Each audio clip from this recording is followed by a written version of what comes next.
తెనాలి రామకృష్ణ వికట కవిగా ఎలా మారాడు, కాళీమాత వరం ఎలా పొందాడో ఒక్క నిమిషంలో తెలుసుకుందాం. తెనాలి రామకృష్ణ చిన్నతనం నుంచే చాలా చురుకైనవాడు, కానీ చదువు పెద్దగా అబ్బేది కాదు.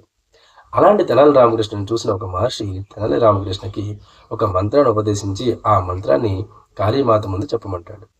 అదేవిధంగా తెనాలి రామకృష్ణ ఆ మంత్రాన్ని కాళీమాత ముందు జపిస్తే కాళీమాత ప్రత్యక్షమయ్యి తెనాలి రామకృష్ణకి 2 గిన్నెలు ఇస్తుంది. ఒక గిన్నెలో పాలు, ఇంకో గిన్నెలో పెరుగు. అంటే ఒక గిన్నెలో ధనాన్ని, ఇంకో గిన్నెలో జ్ఞానాన్ని ఇస్తుంది.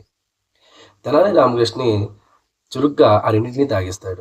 కాళీమాతకు కోపం వస్తుంది. వెంటనే తెనాలి రామకృష్ణ కాళీమాతను శాంతింపజేయడానికి, అమ్మ, నువ్వు ఒక గిన్నెలో ధనాన్ని, ఇంకో గిన్నెలో జ్ఞానాన్ని ఇచ్చావు. ధనం లేని జ్ఞానం ఎవరు పట్టించుకోరు, జ్ఞానం లేని ధనం ఎప్పటికీ నిలవదు.